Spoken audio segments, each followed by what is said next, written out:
Olá, seja muito bem-vindo ao nosso canal da pastora Adriana Henrique Fagundes. Bem-vindos ao nosso curso de Teologia e Bíblia. E hoje é a nossa 16ª aula. E eu quero falar um pouco para vocês sobre cânone. O que é um cânone? Na literatura ocidental, na literatura universal secular, o cânone é aquela listagem dos livros mais valorizados, dos livros chamados obras de arte, porque na literatura, tradicionalmente, existem livros que são considerados arte, alta literatura, e outros que são rechaçados, que são desconsiderados, o que muda um pouco na literatura pós-moderna. Já não se tem mais um cânone tão rígido quanto se tinha até a Idade Moderna, daqueles livros que são considerados boa literatura e os que são considerados até mesmo baixa literatura. Isso muda um pouco no cenário atual. Mas e na Bíblia, quando se fala em cânone, o que significa isso? A palavra cânon ou cânone, ela vem do grego e do hebraico. Do hebraico, gené, e no grego, canon. E o que significa canon? Significa junco. Então, o canon é uma vara de medir. Então, o que eles usavam? Eles usavam aquele junco que era repartidinho e aquela vara eles iam medindo cada parte, cada coisa. E isso se trouxe para o cânone no sentido de medir, de regrar, de demonstrar o que é cânone e o que não é cânone.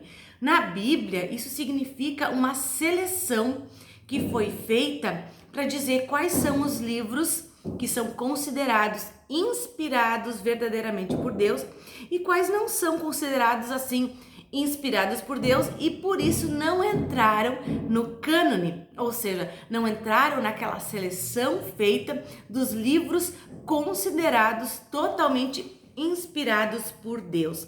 Mas e qual é a regra? Quais são os critérios usados pelos estudiosos da Bíblia para dizer quais são livros inspirados por Deus e quais não são? Vou passar para você uma listinha do que eles consideravam critério, porque muitas pessoas ficam em dúvida e dizem assim, mas como é que eu vou dizer que essa palavra, que esse texto, que isso é inspirado por Deus e o que não é inspirado por Deus? E aqui eles nos mostram como eles fizeram essa seleção. Uma seleção que não foi feita da noite para o dia, que demorou séculos para se estabelecer. O do Antigo Testamento foi numa época, do Novo foi outra, e tudo isso a gente vai ver rapidamente hoje. Então, os testes para a inclusão de um livro no cânone bíblico, como é que eles fizeram? Olha só, não sabemos exatamente quais foram os critérios que a igreja primitiva usou para escolher os livros canônicos. Possivelmente houve 5 princípios orientadores, empregados para determinar se um livro do Novo Testamento era não canônico, se era ou não escritura. E aí tem 2 autores, Geisler e Nix, que registraram esses 5 princípios. Preste bem atenção. Para os estudiosos considerarem um livro canônico, ou seja, para aquele livro fazer parte do que hoje nós conhecemos por Bíblia, primeira questão, revela autoridade? Veio da parte de Deus? Ou seja, é um livro realmente que você pode dizer, assim diz o Senhor dos exércitos? Deus falaria isso pela sua natureza, pelos seus atributos, pelo jeito que Deus é, pelo jeito que Deus se revela a nós? Segunda questão, ele é profético?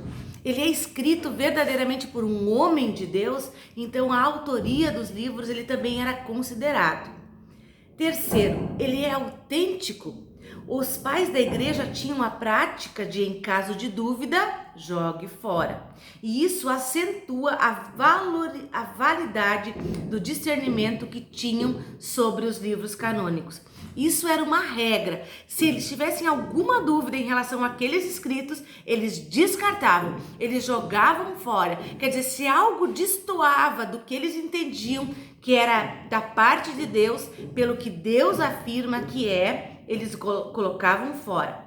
Quarto princípio, ele é dinâmico, ou seja, ele vem acompanhado de um poder divino de transformação de vidas, e isso também era altamente considerado. E por último, ele foi aceito, foi guardado, foi lido e foi usado, foi recebido pelo povo de Deus? Estes são os princípios canônicos para se dizer se um livro é ou não é considerado divinamente inspirado. Na próxima aula, a gente vai falar um pouco mais sobre isso. Se você gostou dessas dicas, se você entendeu melhor sobre isso, dá o teu joinha, se inscreve no nosso canal e nós vamos continuar na próxima aula falando sobre isso. Deus te abençoe, que a graça e a paz do Senhor estejam